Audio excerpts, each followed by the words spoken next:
Hello, everyone. This is Professor Hamamoto. It is the first day of the month. Yes, November 2022, 3 p.m. Pacific Daylight Time. I just can hardly wait for Black Friday where I can watch the stampedes on the different specials that will be offered. I'm just kidding. Perhaps I'm in a macabre mood given the topic of the day, which is the descent of quote unquote true crime literature. Yes, I'm calling it literature to, do you like the little internal rhyme? True slime, voyeurism. And that brings us to my partner here on the screen. Who am I sharing the screen with? Her name is Bailey Sarian. You might know more about her than I do. I only found out about her I don't know, a few months ago. And she's relatively new to the Tubu scene.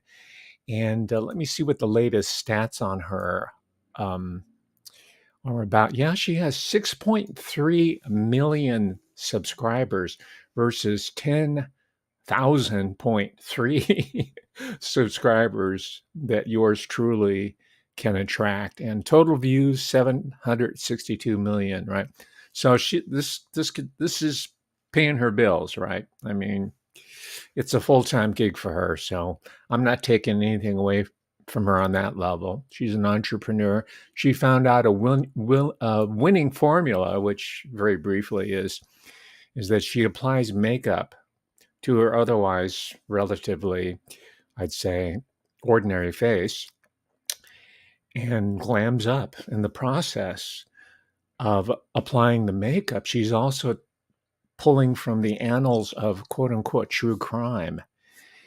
And by the end of the show, I think it's about 60 minutes, she's entirely transformed, right? Of course, the audience is not transformed. We're just left in the same place as we were when we took it, but it's fascinating. And I won't say that I'm a regular watcher, but I watch enough episodes to understand. Well, not understand, but be intrigued by the phenomenon. So I'm telling you because this is not going to be about Bailey Sarian. In fact, let's take a few seconds to for the very few of you who don't know who I'm talking about. We'll just see a little bit of her gig here. The real story here is going to be about true crime. How did true crime become such a big industry or sub industry of the publishing business? It's huge. I mean, I was told that on iTunes, all these podcasts, one of the most, if not the most popular, excuse me, got to get a drink here,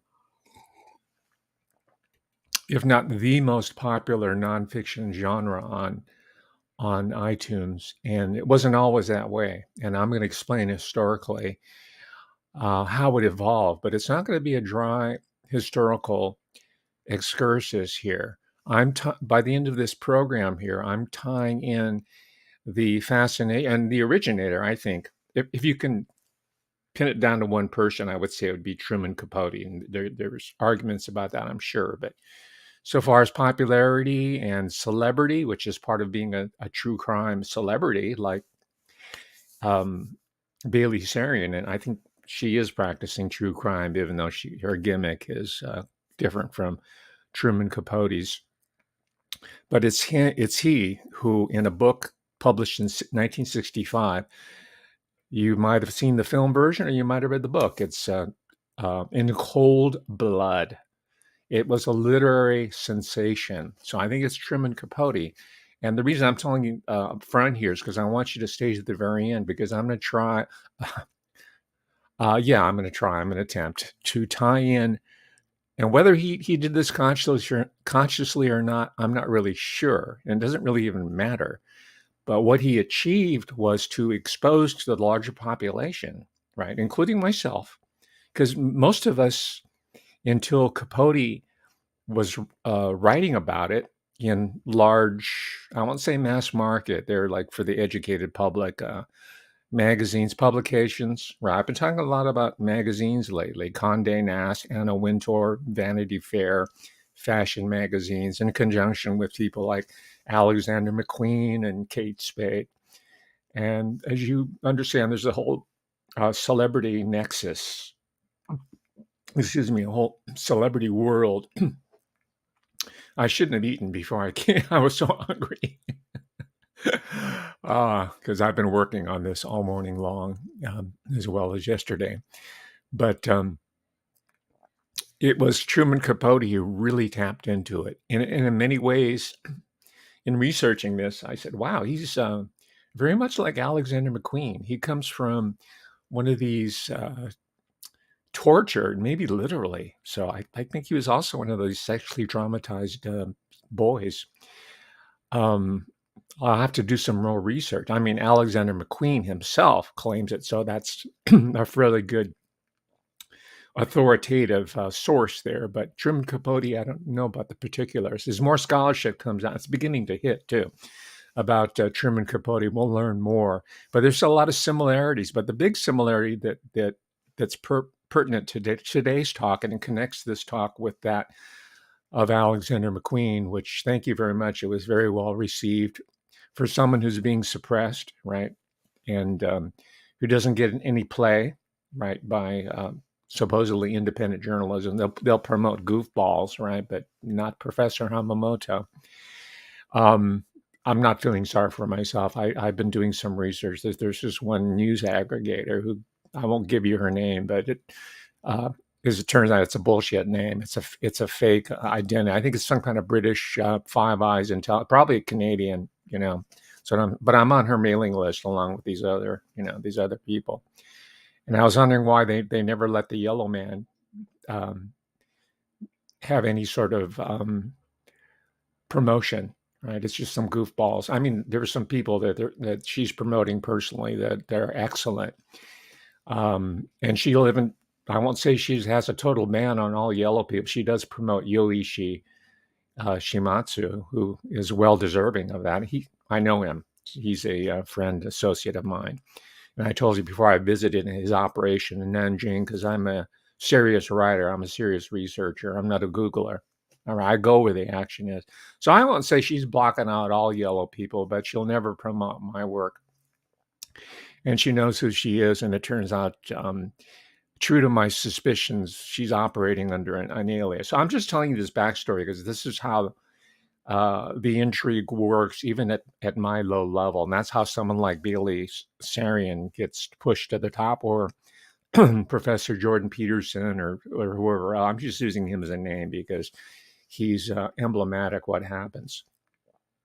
But that is really consistent what Truman Capote was exposing, right? The traumatized Truman Capote, who's from the South, by the way. These are always outsiders. The people who are the innovators are always on the margins who find their way in. Now, Truman Capote was, they underestimated. He was a little guy. He's like 5'4". He was also gay. He was just really flaming gay. And people at the highest levels of American and to a certain extent British society allowed him into their world and to observe. And they talked off the record. And he also, I'm talking about Truman Capote, also bears similarity to John Gregory Dunn, who was of that background. His father's a medical doctor. He was as you know, the brother-in-law of the late Joan Didion, who might be grouped in today's category of new journalism, by the way. I don't think she qualifies because she was never comfortable with the 1960s in a way that Ben Fong Torres, who was a Rolling Stone, Hunter S. Thompson, who came out of Rolling Stone, and Thom Wolfe, who came out of Rolling Stone. I keep mentioning Rolling Stone because it was Jan Wenner, who was the publisher of Rolling Stone and the editor-in-chief back when they were in San Francisco, my neck of the woods, when it was a countercultural publication. It came out twice a week. And then they moved to New York. And after they moved to New York, that's when they started to go globalist. They were, I think, co-opted. I don't know what happened to Jan Wenner. He came out of the closet, and I think he was brought into if he wasn't already there, he might be some bastard child of some European royalty. For all I know, that seems to be a common scenario in media and journalism and in publishing.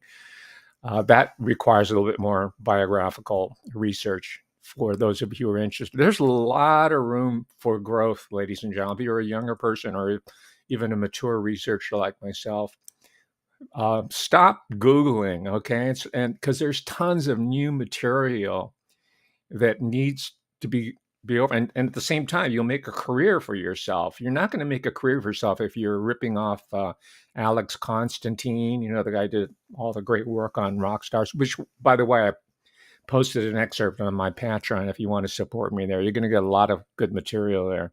So I have a practical function in doing this work here, and that's also to encourage this independent writing, journalism, and research, which I think is a really, really good. If there's anything that came that was positive and good that came out of the last couple of 2.5 years with the the the conspiracy, the bioconspiracy, is that a lot of people started doing a lot of independent research. That's very healthy. So anyway, like I said, let's take a quick look at Barry Sarian, because I don't want to, she has enough views as it is, and you probably know about her anyway. Let's check her out.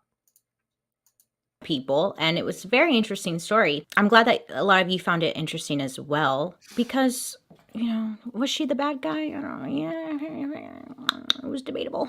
But this week I have, okay, look, side note, really quick. I've really been into researching more and talking more about serial killers. So I just kind of been talking a lot about serial killers. And today I have another one. It's not funny. So I have another serial killer, if you don't mind. Thank you so much. It's my channel. Let me do what I want. And I had never heard of this guy before, but he did a lot of damage and he was pretty sick. Warning, the following presentation is intended for mature audiences. It contains graphic descriptions of crime scenes, adult dialogue. Clara, defense team tried to build a case based on. Okay, you see, by the time of at the end of her shtick, she's transformed herself, and you can tell she's a newbie. She talks about the, I think it's the Green River Killer. Anybody who reads true crime should know all that stuff. She tends to focus, and that's why I did not put any recent cases up there, because out of respect to their children or survivors or family members, I don't want to talk about the usual people. That's why I put her in that category of a true slime, because it's truly exploitative. And I think she has some sort of dark side, which I won't even speculate on right now, that is part of the cultural currents over the past 20 years. And it's related to someone known as the Grand Deceiver, right?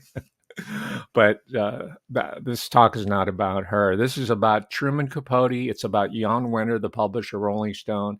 It's about, because I started my talk about being a Asian American person of Asian background, and we have a long history. We've been in this country as long as Irish immigrants have been here, and we're still excluded from media, including narrative film, right? Except for Harold and Kumar go to White Castle with Cal Penn and what's his face? He was an English major at Berkeley. Choi, I can't remember his name, but he's still around there. But you don't see that. Blacks, yeah, they finally broke the color line. Latinos, yeah, but the Asian American, no. And I'm telling you this because there's going to be a change in the format slightly come January 2023. So it's going to go more Asian Pacific. It's going to be, because that's where the geopolitical, economic action's happening. The young people know that they're going to Asia in maybe for the wrong reasons, because they're into anime or something, or cosplay, or they're weeaboos or something. But younger people don't have that memory of Fu Manchu, of World War II, and like maybe Harry the Greek has a big boner for the Japs or the Chinks or whoever else. It's a generational hatred that the younger people do not have. It's also very much a Five Eyes empire, the British Empire. They made their wealth out of China, right? The Yankee Clippers. What do you think why they wanted to have those fast ships so they can bring the opium in and build Yale University and Harvard and all the elite banking institutions later, which they admitted the Ashkenazi in there to take over the banking. And but the yellow people are not there yet. That's why you don't see them in the movies, because they don't have any pull. The Chinese are trying right now. I'm just kind of giving you the backstory here. I mean, there was a time you didn't even see Armenians. She's Armenian, Bailey Sarian, in the movies because they were too ethnic. But eventually, they were allowed to cross the color line. Now, Capote was excluded because of his flaming demeanor and behavior, and he didn't hide it. It was so obvious, and it like I said, lowered the guard of the social elite that he infiltrated, like Alexander McQueen. He was performing a service. He was, in his own way, through his words, not fashion, holding up a mirror. It's The Bonfire of the Vanities. That's a novel that Thom Wolfe, there's an American writer named Thomas Wolfe. I don't want you to confuse him. But Thom Wolfe, who is part of this Rolling Stone, Young Winter, New Journalism, S. Hunter Thompson group, there, critique that's the hubris of these very same social set. And that's useful to us, you and me, the everyday people who are trying to resist the ravages of the New World Order system and the personalities, right? These are the people who, the Pritzker family, or the ones that run Purdue Pharma, and all these financiers and of London Wall Street people. These are the people he was running with, including, by American standards, old American wealth, which means around Kennedy era type, or maybe late 19th century. The real, some of the industrial titans, some of their descendants as well. So if you don't know who he is, Truman Capote, let's just take a brief look at one of the favorite, at least this is when talk shows are in Britain, they call them chat shows. This is when they were good. The ones today are, gosh, Jimmy Kimmel, and Stephen Colbert. Come on. And this is not just, a geezer nostalgia trip. These guys are definitely assets, but Johnny Carson was his own man. It was a very lonely voyage for him. I gave a talk on him previously, but he was friends with Truman Capote. Let's take a look at him right here. The next guest I consider a very good friend of mine, and is the author of novels, short stories, and plays. He's certainly taking his place among the front rank of American letters. He's a gentleman who a long time ago said, "I'm as tall as a shotgun and just as noisy." Would you welcome Truman Capote? True? I'm just fine. Excuse me, I'm still coming unglued here. I'm not used to that. You were joking with Mr. Fraser about going a couple of rounds with him. There's something I can do better than he can, which is tap dance. I've seen him tap dance with your show, remember? That's right, he did. Yeah. You tap dance better than he does? Yeah, I can do it better than he does. All right. Skip rope better, too. Let's move it along here. After the crime in which they were executed, and they ask you to be at that execution. Yeah.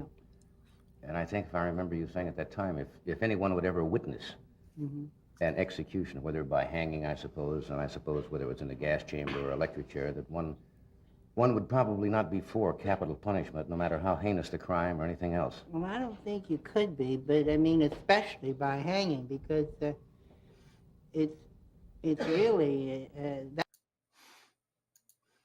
Okay, did you catch that? This is part of the ethic of, the quote-unquote new journalism. I don't know if Truman Capote really accepted that title, but this is what scholars have called it, as it was becoming obvious that it was a movement away from the old-fashioned New York Times type of journalism, right?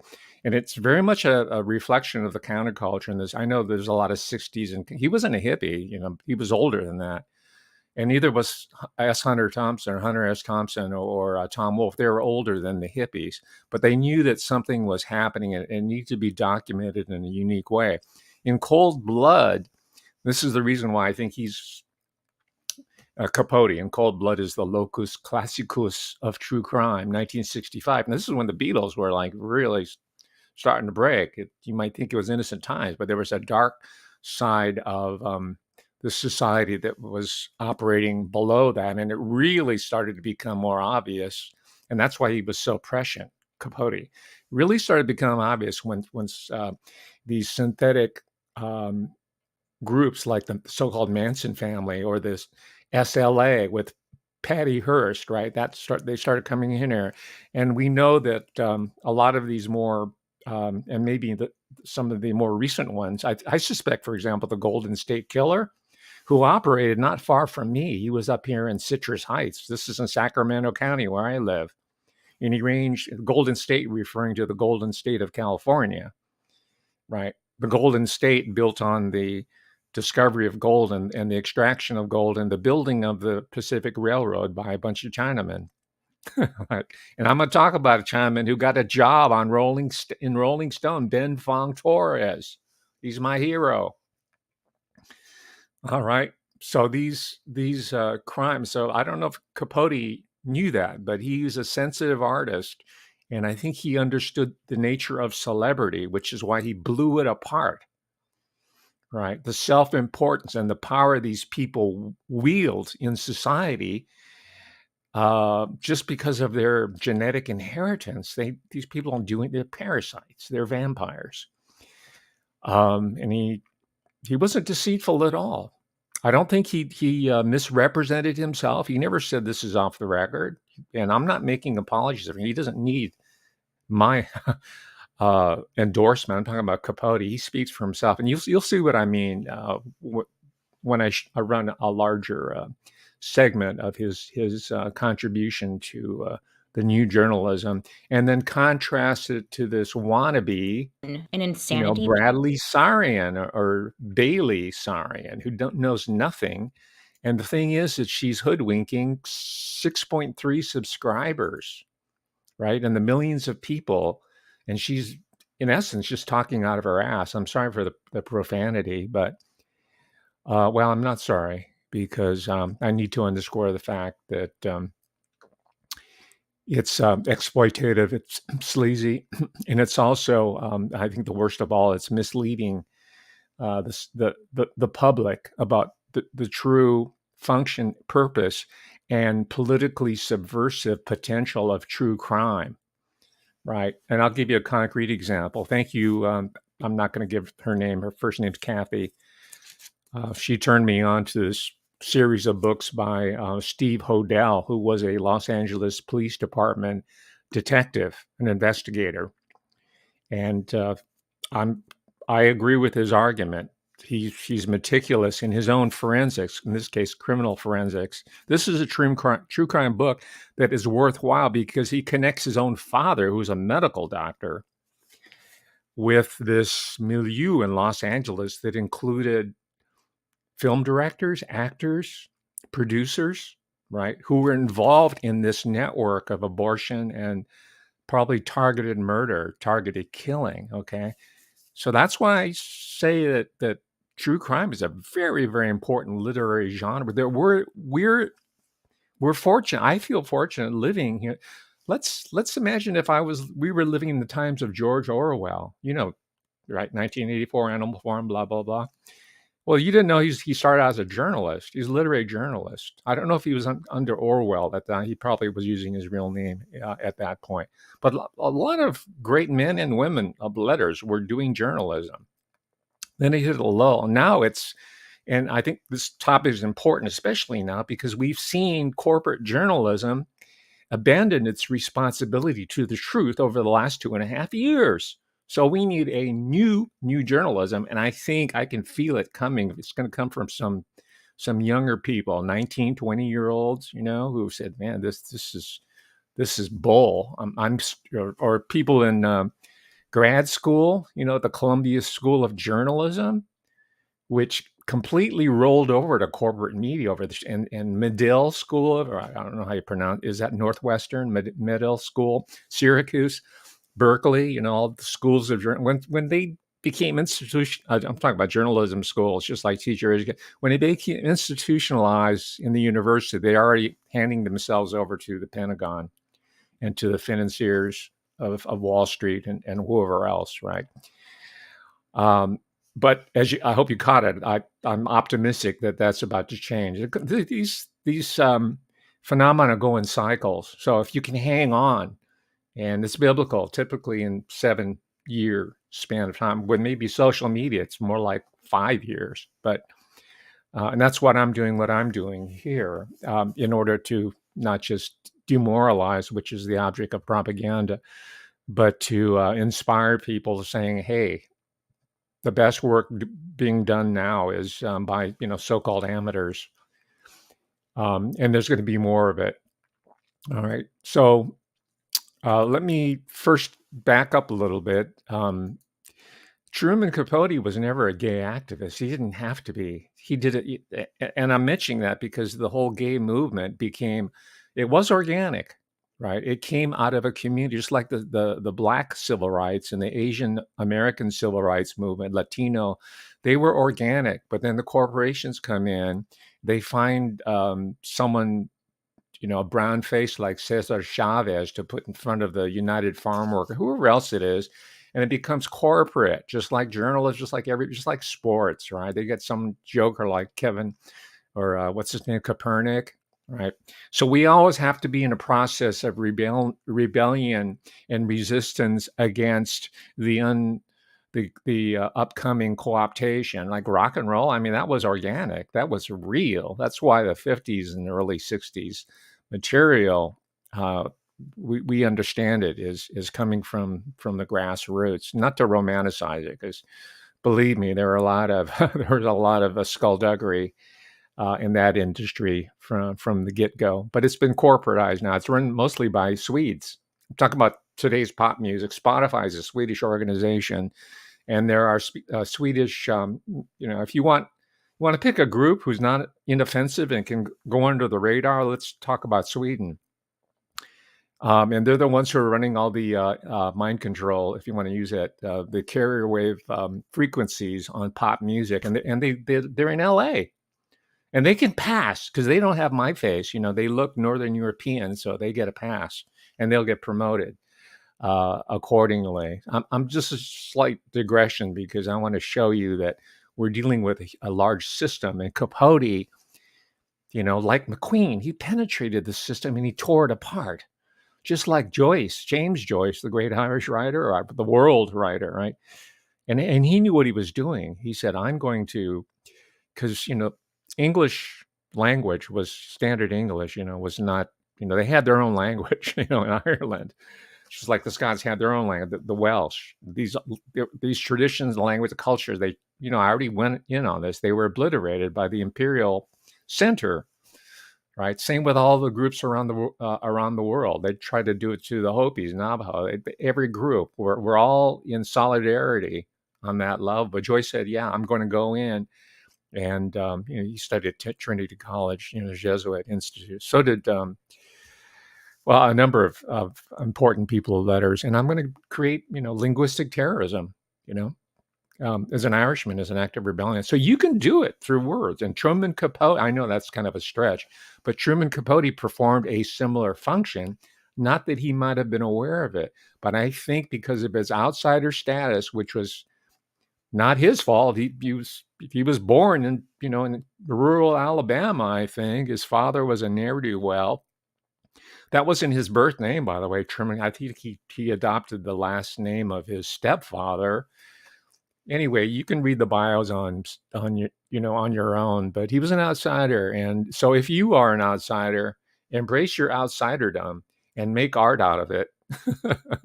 and like McQueen, Capote died a wealthy man, so you might be able to have it both, and you might become a celebrity too. He loved it. He ate it up. And I'm not, more power to. I stayed up late to watch Johnny Carson and Dick Cat. I watched all those great shows because every once in a while they would have, not every once, quite frequently, they would have these people who are, real. They're writers. They're not these synthetic creations.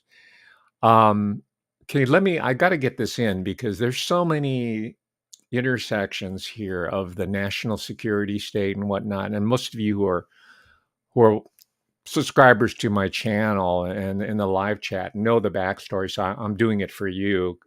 You'll get, who William Buckley Jr., William F. Buckley Jr. is, right? He was CIA asset. He was seen down in Mexico City around the time Lee Harvey Oswald was there. And then he comes out of Yale. He's Skull and Bones and all that. But he had his own chat show. So why not me? I'm going to do my own chat show, but without the Skull and Bones connection, right? I'm going to do it from the Truman Capote angle. Here he is, William F. Buckley. Truman Capote didn't study to become expert in capital crime and its punishment, but his 5.5-year engagement of the slaughter of the Cutter family, which went into the writing of In Cold Blood, left him with highly settled impressions on the matter.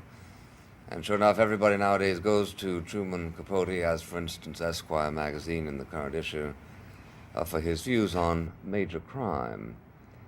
Although he is not a Southern writer, having lived too long outside the South, that is what he was once considered, having been born in New Orleans. He went to school there and later in Greenwich, Connecticut. He loathed school and vice versa, and he pulled out after high school, never reaching college and never regretting it. He pursued doggedly his muse, making his way as he could, which included a spell as a tap dancer on a Mississippi riverboat.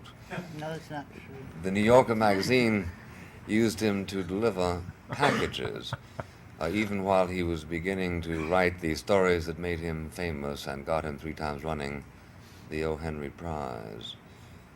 His books, plays, articles are well known, as also his parties.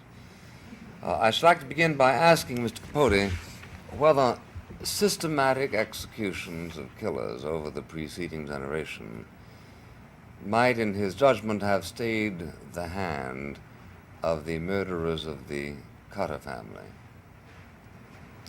Well, I don't know that that specific case, the Clutter murder case, would have been affected, but my whole feeling about it is that capital punishment, which I'm opposed to, but for quite different reasons than are usually advanced, it would in itself be a singularly effective deterrent. Okay, you can watch that on your. I wanted to give you a 2-for-1. You got to see Truman Capote in action, and then also William F. Buckley, who's always name checked, but very few people have seen him in action. And he had this show, Firing Line. It was like usually run early in the morning on Sunday when no one's watching TV except for me, because I used to thrive on these chat shows. Right, I think it was formative for me in my education. And you can see Buckley has that, it's called a mid-Atlantic accent. There's no such accent as that's cultivated of a certain social class. Gore Vidal also effected the language. And you see old American movies in 1930s, right? A lot of those actors have that mid-Atlantic or transatlantic accent, and that's to indicate, hey, I'm an Anglophile. I mean, this is where my politics and my loyalty are. It's kind of a mixed loyalty, and this is their claim to hereditary legitimacy. I'm talking about the American nouveau riche and some of these other people with sketchy backgrounds. Who identify with Britain, who think this is their country. And that's why Harry and Meghan are over here to kind of reinforce this illusory, friendly, special relationship as Winston Churchill character, whose mother, by the way, was American as well. So that's him right there. I'm going to skip over the true crime part, but I didn't finish my thought. One of the hallmarks of new journalism as practiced by Truman Capote is that when it came time to executing the perpetrators, 2 of them there, who were the perpetrators of this heinous crime. This was unusual back in, I think it was in the late 50s, but the book didn't come out to 65. This is in Kansas too. This is like wheat. Talk about middle America. This is in Kansas, wheat country. And these 2 vagabonds, drifters, as we call them, killed a farming family called the Clutters, Clutter, mother, father, and 2 children. And that had been unheard. Today, we're almost jaded by it, thanks to people like Bailey Sarian, right? Maybe that's part of her function, is to immunize us to outrage and then almost expect it and get a thrill out of the kill, right? You know, psyop, you want to call it that? Okay, that's fine if you want to use that cliche, but that's what's going on here. But he was invited, Capote was invited to the execution, and they were convicted, and they had capital punishment back then. You committed a crime, and you're going to pay for it.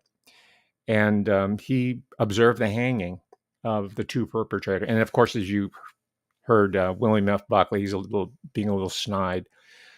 Truman Capote as a consequence, became an ardent opponent of capital punishment. And I'm not going to get into discussion of that at that point. I'm just saying this is what distinguishes the new journalism, which, by the way, I'll have to give props or my proper respect to Bowling Green State University, the Department of Popular Culture, where I first got to study as a movement, a literary and a journalistic popular culture movement. That's where I first had the freedom to study the new journalism. And this is back in 1976. So you can see I'm still building on this, right? This formative institutional exposure on my part. And so I can't thank Bowling Green State University. And you notice it was not an elite school. It was not some Ivy League. It was some marginal, in the mind of the higher education people, not in my mind.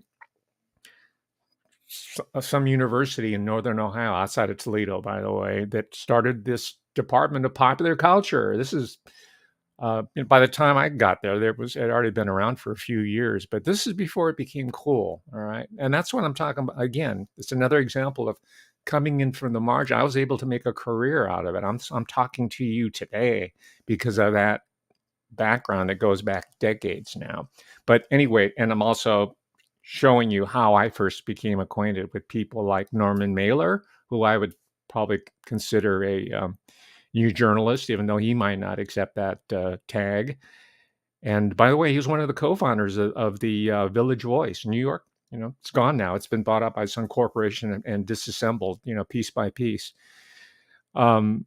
So these guys were doers, activists. Like Jan Wenner had editorial ideas, but he bought the paper. He sold it later, as I told you. But and that is what we need today in 2022. We need to reconcile with the great buggery that the American and the world public experienced. Right? We were psychologically sodomized for the past 2.5 years, and we want justice. Right. And I'm telling you this because there's some professor at Brown University. You talk about Ivy League, right? Okay. You can see I share this sort of class animus. I won't call it hatred because, I had to operate amongst them too. I told you I had a conversation once with Vartan Gregorian, who was then the outgoing president of Brown University. He called me on my home phone. And then later, right, he was leaving Brown to go to head the Ford Foundation, right? So I kind of understand Truman Capote's background, being ghetto, not literally ghetto, but being segregated and outside, but still having to deal with people on that level, right? I can understand and mix with them socially in many cases. And that's why they never trusted me, by the way, because they could always see that I was withholding something in myself. They always thought that I was watching them, observing them, and you know what? They were right. I was watching them and observing them, and I'm giving it to you free of charge. Thank you very much, Dorothy. I won't give your last name. She just gave me a sticker here, and thank you for my Patreon people. Supporters, my Patreon people or Patreon people. So, and by the way, I'm nowhere at the level of a Alexander McQueen or a Truman Capote or these other outsiders who just are really good at exposing the power elite in ways that sociologists, anthropologists, and definitely journalists are incapable of doing. I'm just saying that their function there is valued and it's appreciated and it's necessary. And we need to develop younger voices, men and women of all different nationalities too, not just Americans or British people, English speaking people, all over the world, in order to revitalize our planet, our society, right? Respective societies, as well as the brother and sisterhood of nations, sovereign nations around the world. All right, that's my grandiloquent, idealistic, romantic vision for what people might think is a real sordid genre of true crime, especially when you see some scuzz like I'll call her a skank, but like Bailey Sarian. I know it's a sexist language, but I'm sexist against male and female as well. I don't discriminate. I hate everybody. So let me move on here. I've been talking a lot about Jan Wenner, and I'm still kind of mixed on him. I don't know if he sold out, or he got fed up, wanted to cash out. It was just a business transaction, a combination of both. He's still a young man. He's still alive. He's 77 years old. Capote died at age 59. I don't have to tell you about the drug abuse and the alcohol, and you can just imagine. He died in 84. And you might recognize or kind of feel him through a biopic that was done. I think it was a 2009, was it? But it starred the great American actor Philip Seymour Hoffman. That might ring a bell. I think I first became aware of him like around the great Lebowski period. The Coen brothers. Funny movie. That's like, when was that? Late 90s or something, or mid 90s, around that time. He came out of NYU. He's a trained actor. He came out of the Tisch School of Arts, which I used to pass by every day when I was teaching at NYU. It's right, so he has training. I think he started as a teenager. Anyway, I won't go into his background, but he was in this, what they call them biopics. And I don't usually like biopics. Usually they're fake and phony, but man, good movie if you can see it. Right. I mean, watch the documentaries, read the books, especially one called the Biggest Party in the World, or whatever it is, where he unmasks all the American. Maybe there's some British people there as well. Maybe some foreign national, but mostly American illuminists, the bloodlines in New York City. Right, the society people. I'm talking about Truman Capote at his black and white ball.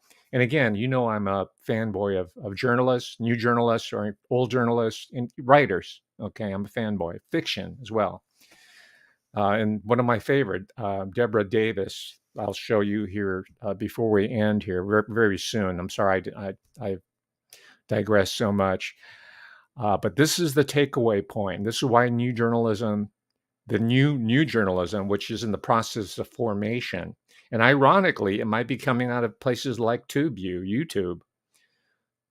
Maybe I'm laying the foundation for it inadvertently. I can only hope. As an educator, you hope you have some kind of influence in the larger society, the economy, and the political system. That's what I do. I certainly don't do it for 10,000 subscribers, right? But I appreciate it. I'm not denigrating. I appreciate the patrons. I'm glad. I reach more people in one of these talks than I do in 2 years of teaching in a classroom.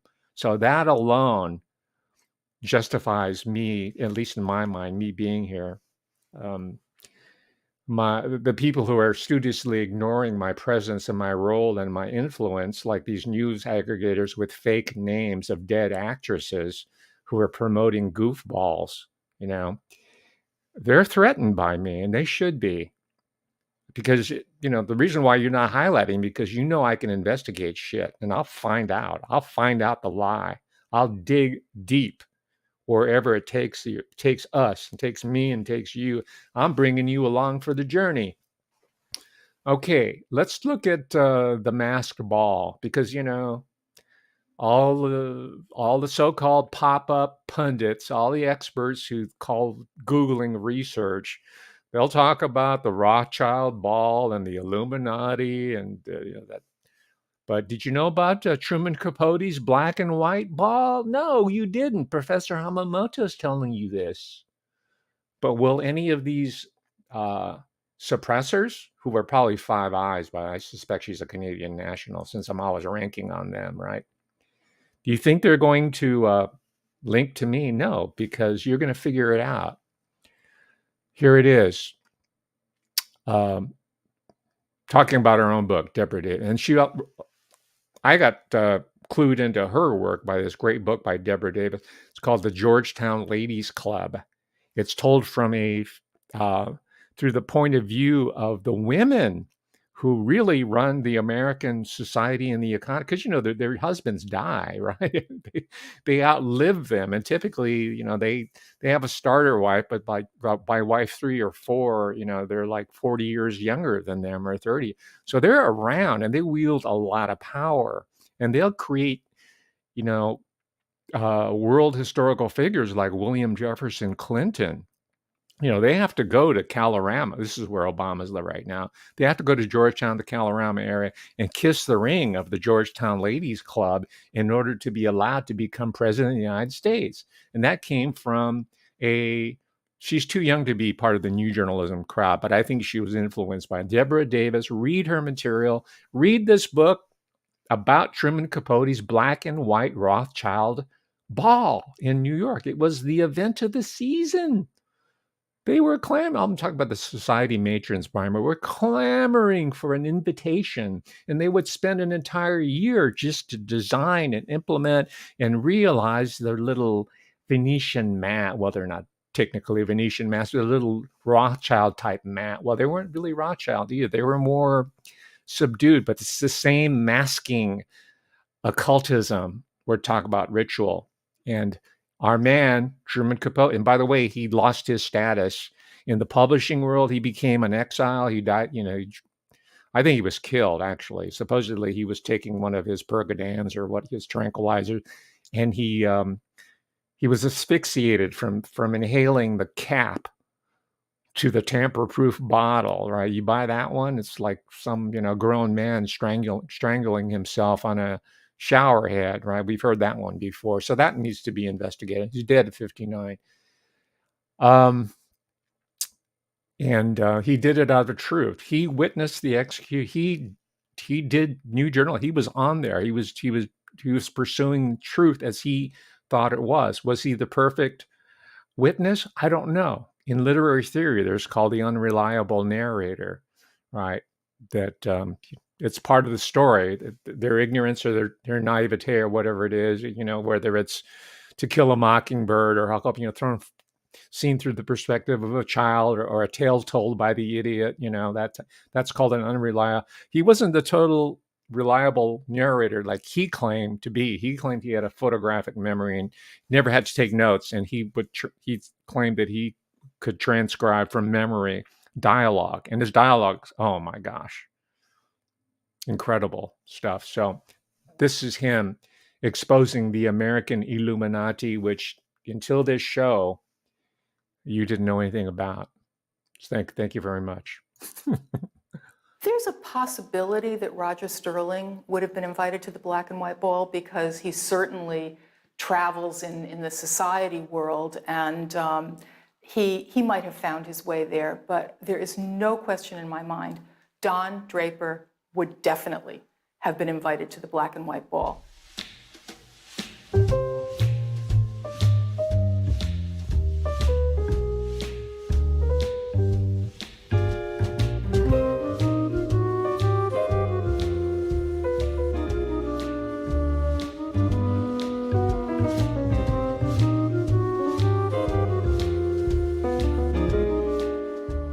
Truman Capote was the most famous writer in America in 1966, and possibly the most famous writer in the world.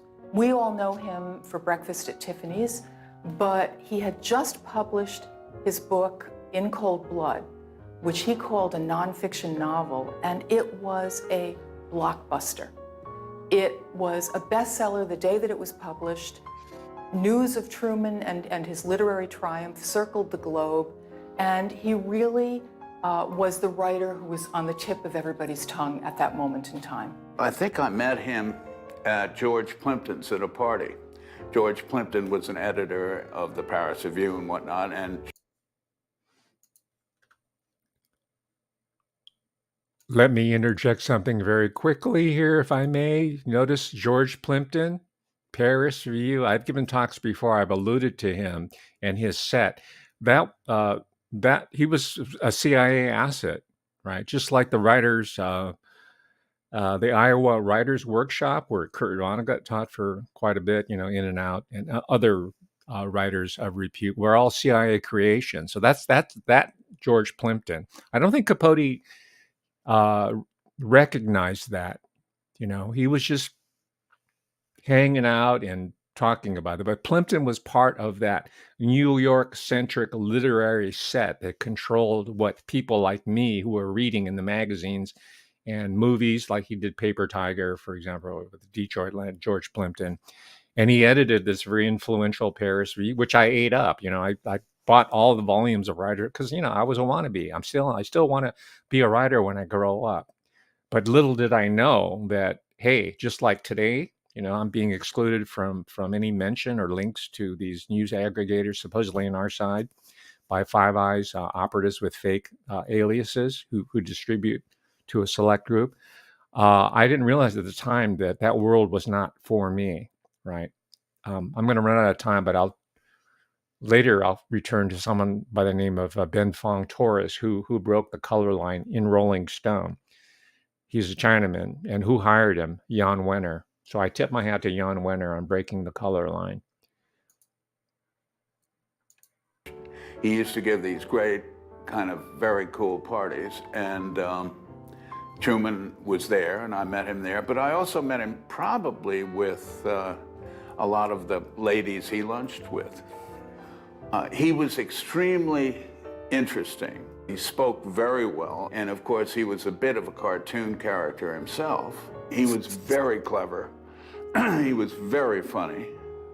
He was very sarcastic and bitchy and gay. The social scene in New York in 1966 was very up there, very Tony. Well, there was kind of a two scenes. There were the people that were born into it. In other words, the people who were members of the social register, and people whose families were part of society. They'd been brought up that way, with or without money. Then there were people who were sort of on the fringes of it, who were people in the entertainment world, or people that were, I mean, for instance, wouldn't you say that Fred Astaire could go anywhere he wanted? Well, that kind of thing. So, and my father was one of those, for instance. People who were rich associated with people who were rich. People who were in politics stayed in the world of politics. The world of the arts kept to itself. It was very segregated in a very old-fashioned way. Vanderbilts, Rockefellers, Whitneys, people like that, Mellons.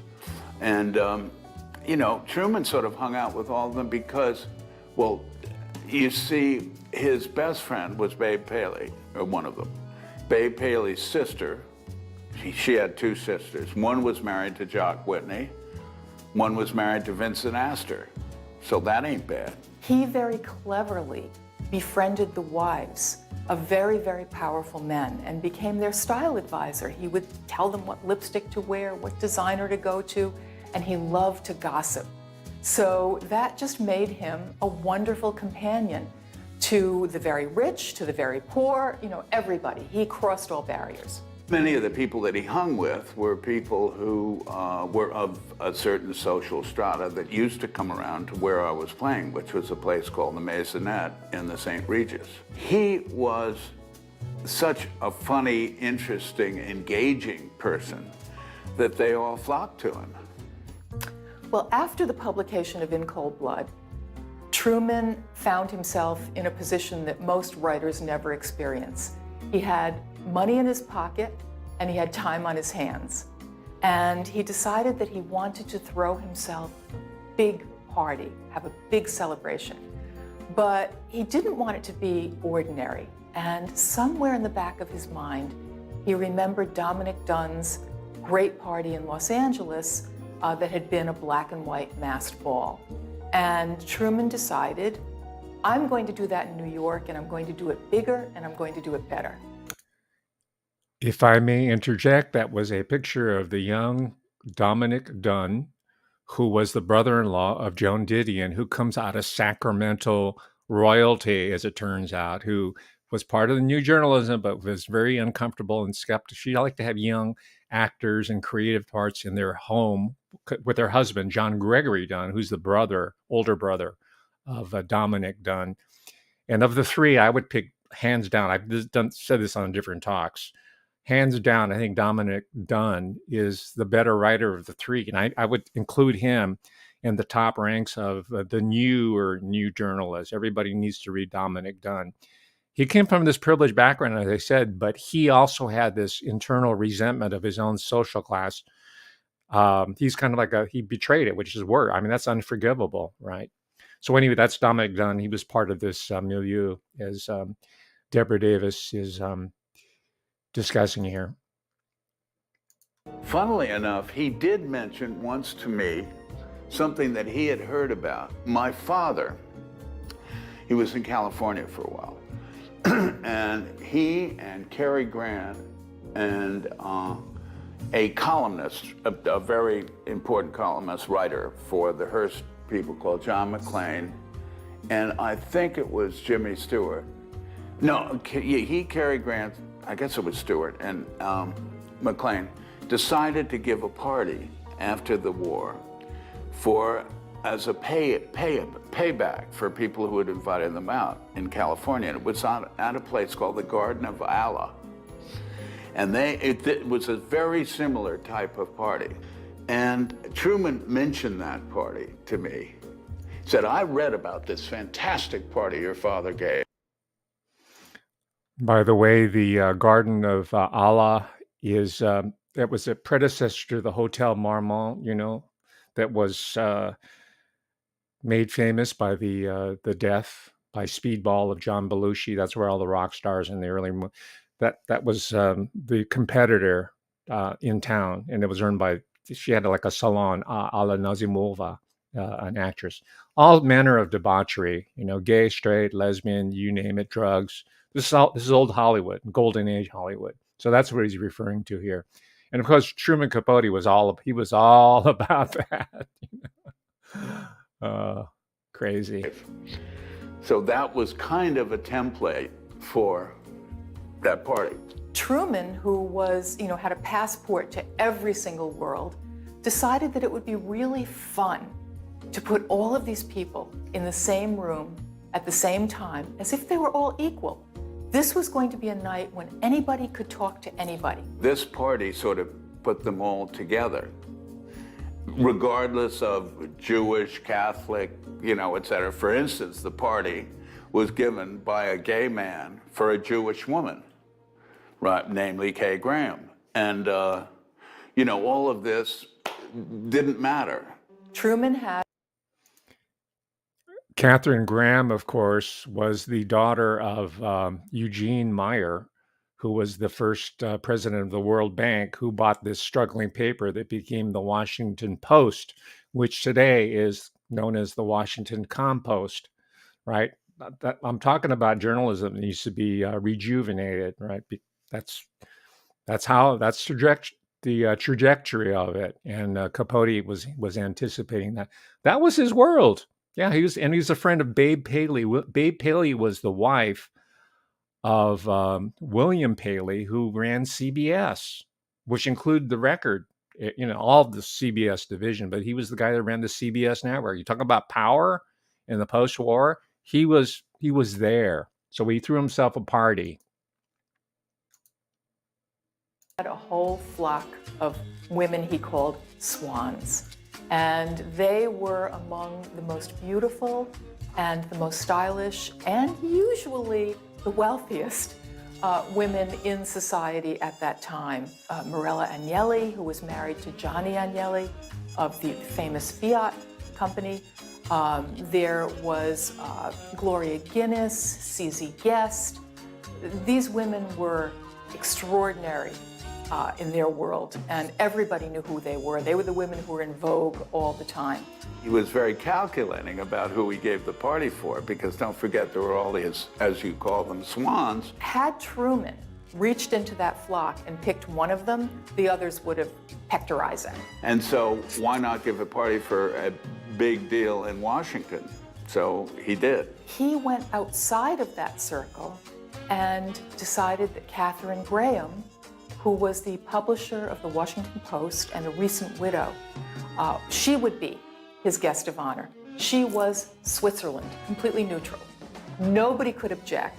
The second Truman decided that he wanted to have this unbelievably big party, he went out in June of 1966 and he purchased what we know of as a simple black and white composition book.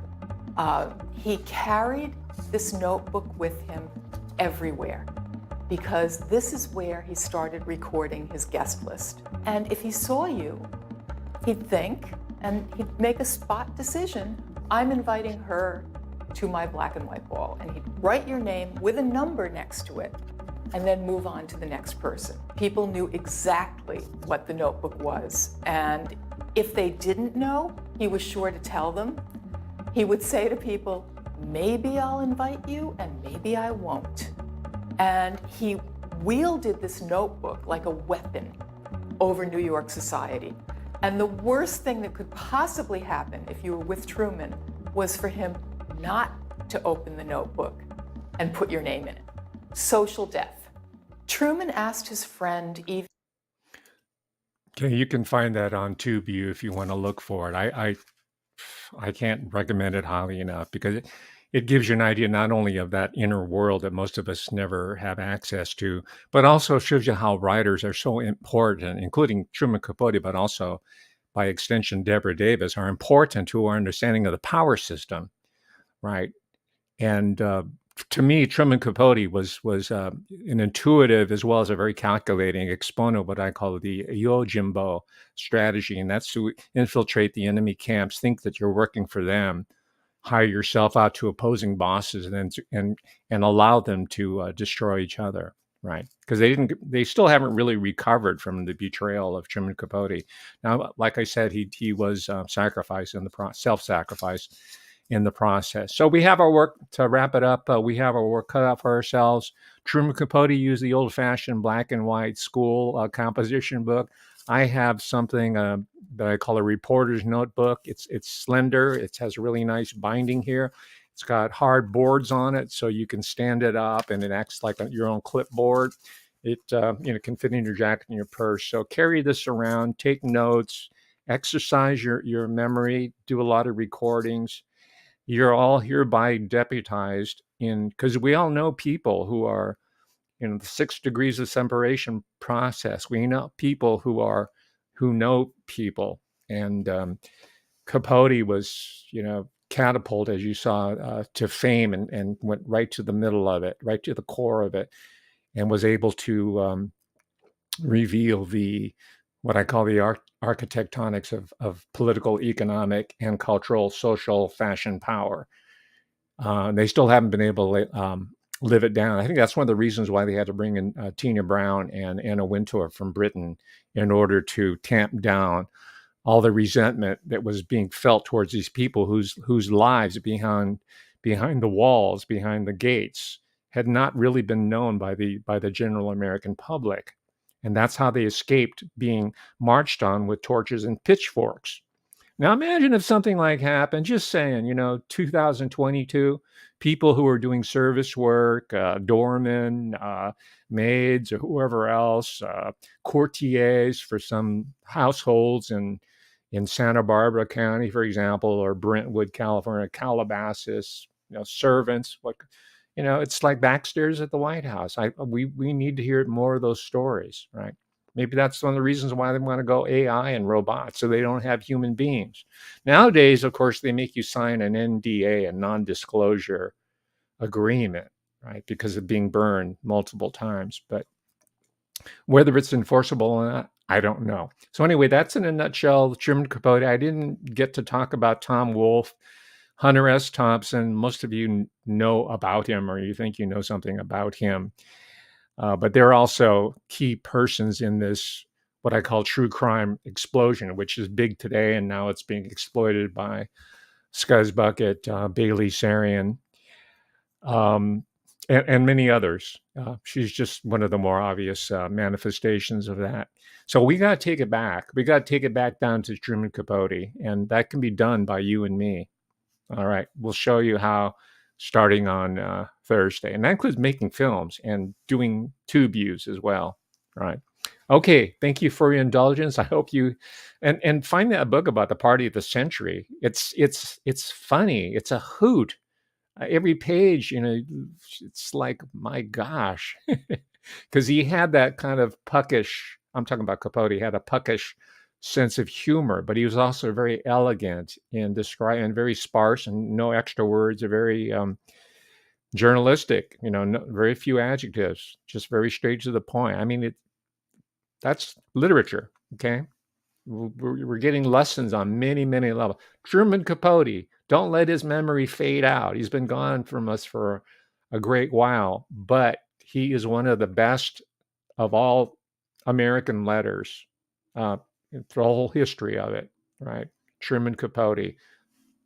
Novels, Breakfast at Tiffany's. Yeah, you can start there, but read his true crime stories, man. They're really chilling. I'm not just talking about In Cold Blood, but he has some other reportage about true crimes, which to me were more scary than anything that a Stephen King could ever dream up, right? Okay, thank you very much for your indulgence. I appreciate it. We'll see you, God willing, on Thursday. I have an idea what I'm going to be doing. It's I think I'm going to be talking about Professor, well, I don't think he was there, Dr. Marston out of Harvard University, who was the creator of Wonder Woman comics. And you ever wondered why Wonder Woman liked her little magic lasso and liked to tie up all the bad guys? It's because Professor Marston of Harvard University, well, he didn't teach at Harvard, but he got his degree there. He was into bondage. He was what's called today BDSM, and he had a ménage de trois.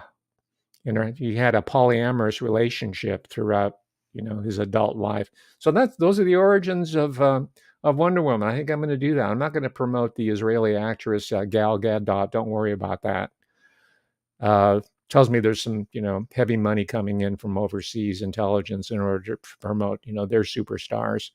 We haven't seen it from China, despite supposed takeover of Hollywood China. You haven't seen any Chinese actors or actresses being pushed to the fore, have you? No, you haven't. But Israeli, yes, that's okay. All right, ladies and gentlemen, thank you very much. We'll see you soon. Bye.